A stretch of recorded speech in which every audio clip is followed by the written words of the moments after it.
एक पेरेंट्स या care taker के रूप में ऑटिज्म को शुरुआती दौर में समझना एक चुनौतीपूर्ण हो सकता है। दोस्तों नमस्कार, मैं पूनम गुप्ता, एक स्पेशल मदर और एक स्पेशल टीचर आज आपके सामने हाजिर हूँ अपने एक नए वीडियो के साथ। दोस्तों, आज हम बात करेंगे पेरेंट्स माइंडसेट की, क्योंकि बच्चे के डेवलपमेंट के जो है अलग अलग लक्षण और अलग अलग चरण होते हैं।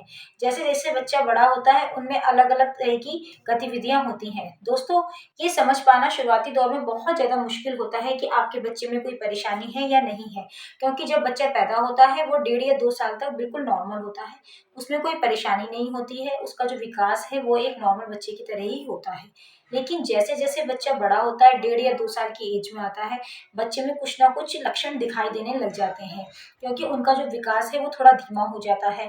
धीमे धीमे बच्चा अकेले में बैठना शुरू करता है।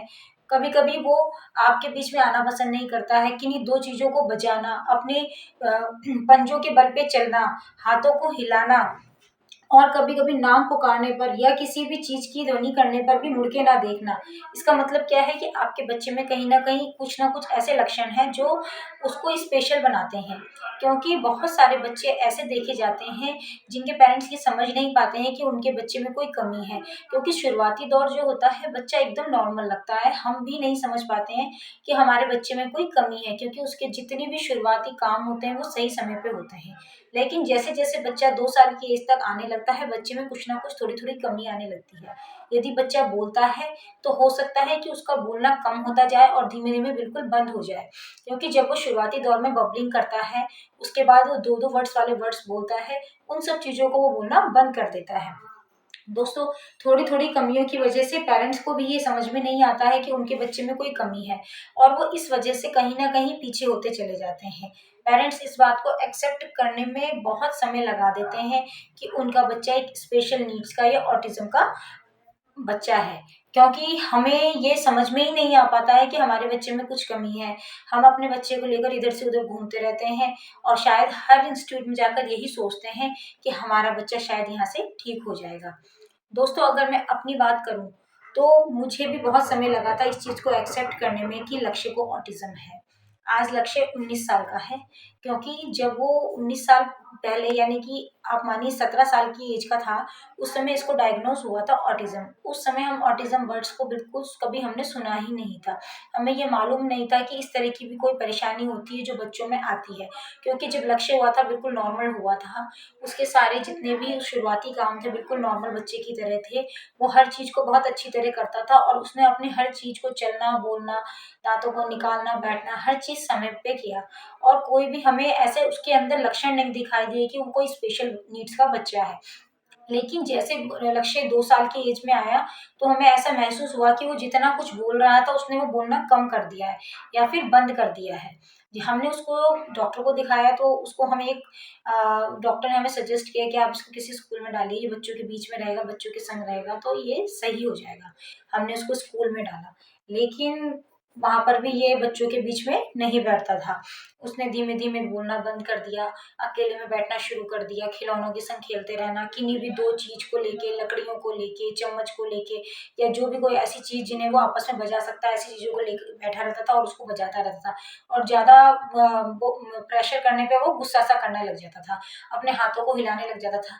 उस समय भी हमें ये समझ नहीं आ पा रहा था कि लक्ष्य में कोई ऐसी परेशानी है, जो कि उसे स्पेशल बनाती है। हम बिल्कुल नहीं समझ पाए, लेकिन हमें किसी ने बताया कि नहीं, बच्चे में कुछ ऐसा लग रहा है कि है दिक्कत। उसके बाद हमने इसको भी डॉक्टर को दिखाया, हम अलग-अलग डॉक्टर्स के पास गए, अलग-अलग थेरेपी सेंटर गए, और जहाँ पर भी हम जाते थे, जितनी भी जगह पे हम जाते थे, वहाँ जाकर हमें यही लगता था शायद इनके पास आने के बाद हमारे लक्ष्य में कोई बदलाव आएगा और शायद ये ठीक हो जाएगा। लेकिन दोस्तों, ऐसा नहीं हुआ, समय बढ़ता जा रहा था और लक्ष्य में ऐसा कोई ख़ास परिवर्तन नहीं आ रहा था। इसे अकेला रहना ज़्यादा अच्छा लगता था। लेकिन क्योंकि हमारी जॉइंट फैमिली है, तो वो फैमिली के बीच में रहता था, तो उसको धीमे-धीमे वो आदतों में हमने कमी लाई। वो सबके बीच में ही बैठा रहता था, चाहे वो अपने आप खेलता रहता था। फिर हमने ऐसा शुरू करा, जो वो किसी भी एक चीज़ से खेलता था, हम उसको लगभग उसमें बराबर नहीं लगा के रखते थे। हम उस चीज़ को थोड़ी देर में चेंज कर देते थे, कि हो सके कि ये एक ही चीज़ में ना लग रहा है। अगर बच्चा एक साथ 1 घंटा या 2 घंटा किसी एक चीज़ में लगा रहता है, तो वो पूर्ण रूप से उसमें डूब जाता है, और यही ऑटिज़्म के बच्चों के लिए कहीं न कहीं बहुत ज़्यादा गलत हो जाता है। और फिर अगर आप उस बच्चे से वो चीज़ को लोगे तो वो गुस्सा करेगा या फिर रोने लगेगा, और इनका रोना बहुत खतरनाक होता है। ये बच्चे जब रोना शुरू करते हैं तो 1 घंटे का नहीं मालूम, 2 घंटे का नहीं मालूम, नॉन स्टॉप रोते जाते हैं, और गुस्सा कब किस बात पे हो जाए ये भी हमको पता नहीं चलता है।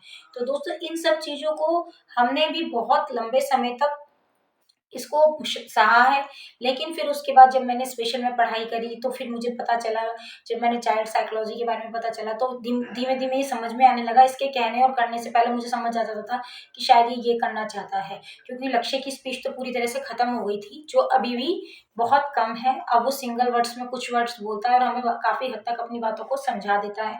अब तो वो इतना बड़ा हो गया है कि वो अपने सारे कामों को भी कर लेता है। तो दोस्तों, पेरेंट्स का कहीं न कहीं दिमाग, माइंडसेट यही होता है कि वो ये सोचते हैं कि हमारा बच्चा किसी भी इंस्टीट्यूट में जाकर ठीक हो जाएगा या किसी भी थेरेपी सेंटर में जाके ठीक हो जाएगा।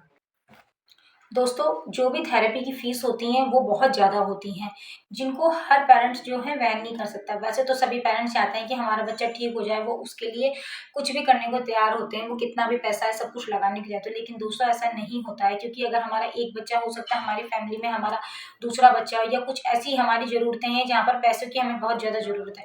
तो ऐसे समय पे हम लोगों को बहुत ज़्यादा दिक्कत आती है। ये थेरेपी इतनी महँगी होती है और टाइम इतना कम होता है कि आपको शायद पूरा 1 घंटा भी नहीं दिया जाता है, और उसकी वजह से हमारे बच्चे में क्या बदलाव आ रहा है? कुछ बदलाव नहीं आ पा रहा है। जब तक वो सीखता है तब तक वो भूल जाता है। इसलिए हम पेरेंट्स को भी अवेयर होना बहुत ज़्यादा ज़रूरी है। हर पेरेंट्स यही सोचता है कि हम जिस भी थेरेपी सेंटर में जा रहे हैं, शायद यहाँ पर हमें कुछ नया मिलेगा। शायद हमारा बच्चा 1 हफ्ता या 1 महीने में कुछ करके दिखाएगा। लेकिन दोस्तों, बच्चा सीखता ज़रूर है। ऐसा नहीं है ऑटिज़्म के बच्चे सीखते नहीं हैं। बच्चा सीखता ज़रूर है, लेकिन समय लगता है। और उसके साथ आपको अपने आप को भी प्रिपेयर करना पड़ता है अपने बच्चे के लिए, क्योंकि सिर्फ थेरेपी या डॉक्टर्स ही आपके बच्चे को नहीं कर सकते हैं। कहीं न कहीं पेरेंट्स के लिए भी एक ज़िम्मेवारी बनती है कि वो अपने बच्चे के लिए कुछ ना कुछ सीखें और अपने बच्चे के संग काम करें। क्योंकि सिर्फ़ यदि हम ये सोचें कि थेरेपी सेंटर में जाकर ही हमारा बच्चा सब कुछ सीख जाएगा, तो ऐसा नहीं होता है। दोस्तों, हमारी जर्नी भी इतनी आसान नहीं थी। हमने भी बहुत मुश्किलें के साथ लक्ष्य के संग हम आगे बढ़े, लेकिन लक्ष्य के संग जब भी हमने काम करा, तो जैसे एक नॉर्मल बच्चे को हम टैकल करते हैं, हमने उसी तरीके से उसके संग काम करना शुरू करा। अगर उसको कुछ चीज़ चाहिए तो जाओ लेके आओ, या इवन अगर कोई सामान गिर गया है, मैंने देखा है बहुत सारे बच्चे ऐसे हैं जिनको मैंने भी पढ़ाया है। बच्चे ऐसे होते हैं कि उस सामान को नीचे से ऊपर नहीं उठाते हैं। जिद उनमें इतनी ज़्यादा होती है ऑटिज़्म के बच्चों में, नहीं उठाना है तो नहीं उठाना है, नहीं करना है तो नहीं करना है। लेकिन अगर आप उसको शुरुआती दौर में पुश करते रहो कि नहीं इसको उठाओ, इस काम को आपको खुद करना है, तो वो बच्चा ज़रूर उस काम को करके देगा और एक नॉर्मल कंडीशन की तरह आना शुरू हो जाएगा। बहुत सारी चीज़ें हैं जो वो आपके बिना कहे भी करने लगेगा, क्योंकि ये बच्चे जो होते हैं इनको याद बहुत ज़्यादा रहता है। ये जिस चीज़ को या जिस काम को करते हैं उस चीज़ को ये याद रखते हैं। आप 2-3 बार उस काम को कराएँगे तो वो अगली बार उस काम को उसी तरीके से आपको करके देगा। ये एक ऑटिज़्म के बच्चों की कहीं न कहीं बहुत अच्छी बात होती है। बस आपको उनको सिखाना होता है।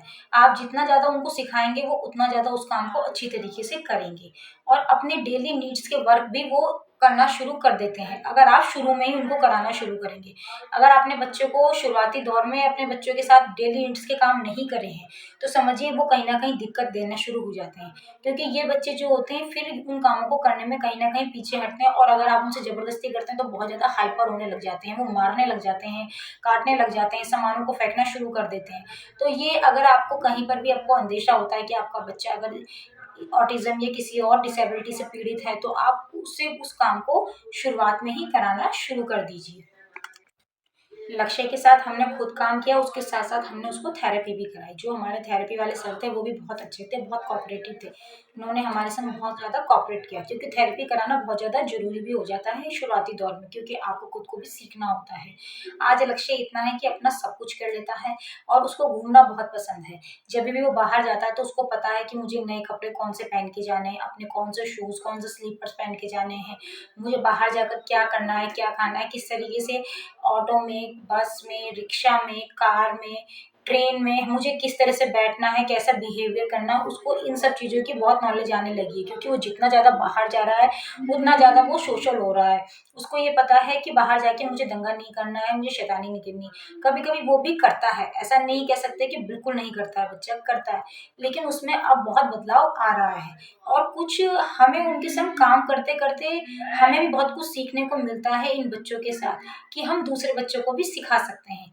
दोस्तों, पेरेंट्स जो होते हैं उनका जो माइंडसेट होता है बस वो इतना होता है कि वो ये सोचते हैं किसी तरीके से हमारा बच्चा ठीक हो जाए, और ये सभी पेरेंट्स सोचते हैं, क्योंकि हमने भी शुरू में यही सोचा था कि शायद ये एक नॉर्मल कोई प्रॉब्लम है, नॉर्मल कंडीशन है, कुछ समय बाद ये ठीक हो जाएगी, और हम भी उसके साथ इसी तरीके से लगे रहे, क्योंकि उसका जो ये ऑटिज़्म के बच्चे होते हैं उनका फिज़िकली और जो उनका फेस है वो कभी ये नहीं बताता है कि ये स्पेशल नीड्स के बच्चे हैं। ये एक नॉर्मल बच्चों की तरह लगते हैं और इनके बहुत सारे काम नॉर्मल भी होते हैं। क्योंकि लक्ष्य मॉडरेट लेवल का है, ना तो वो माइल्ड है, ना वो सीवियर है। तो उसने भी काम सीखने में शुरू में कुछ समय लगाया, लेकिन फिर जब उसने सीखना शुरू करा, तो उसने सीखना काफ़ी अच्छी तरीके से शुरू कर दिया था। वो बहुत सारी चीज़ों को, बहुत सारे कामों को बहुत अच्छी तरीके से करने लगा था। दोस्तों, जो बच्चे सीवियर लेवल के होते हैं, उनको भी हम उनकी एडीएल जो होती है, उनकी जो एक्टिविटी ऑफ डेली लिविंग होती है, वो सिखाना बहुत ज़्यादा ज़रूरी है, क्योंकि वो अगर अपना इतना काम भी कर पाते हैं, तो बहुत अच्छी बात है। और जो माइंड लेवल के बच्चे होते हैं वो तो काफ़ी ऊपर तक चले जाते हैं, क्योंकि बॉर्डर लाइन में जो बच्चे होते हैं वो तो बहुत कुछ सीख के नॉर्मल बच्चों की कंडीशन में ही आ जाते हैं। तो बस हमें सिर्फ अपना इतना माइंड सेट करना है कि अपने बच्चे को हम जितना आगे तक ले जा सकते हैं हमें उतना आगे तक लेके जाना है, जिससे कि वो बच्चे जो हैं अपनी लाइफ में और आगे बढ़ सकें, और जो उनकी ज़रूरतें हैं, अगर हो सकता है कि शायद वो पैसे कमाना भी इतना अच्छी तरीके से अर्न करना शुरू कर दें कि आपको खुद को ऐसा लगे कि हम खुद नहीं सोच पा रहे थे कि हमारा बच्चा इतने अच्छे पैसे को अर्न कर सकता है। आजकल तो ऑटिज़्म के बच्चे इतना कुछ कर रहे हैं, इतने फ़ील्ड्स आप देखिए कि सब में निकल रहे हैं बच्चे बाहर। बस ज़रूरत है शुरुआती जागरूकता की। अगर आप शुरुआती दौर में जितना ज़्यादा अर्ली इंटरवेंशन करेंगे, जितनी जल्दी आप इन बच्चों के संग काम करना शुरू करेंगे, तो आपके बच्चे और भी अच्छी तरीके से काम करेंगे। तो दोस्तों, अगर आपको मेरे इसी तरह के वीडियो पसंद आते हैं तो मेरे चैनल को लाइक कीजिए, सब्सक्राइब कीजिए और शेयर कीजिए, और साथ ही साथ कमेंट भी कीजिए। नमस्कार।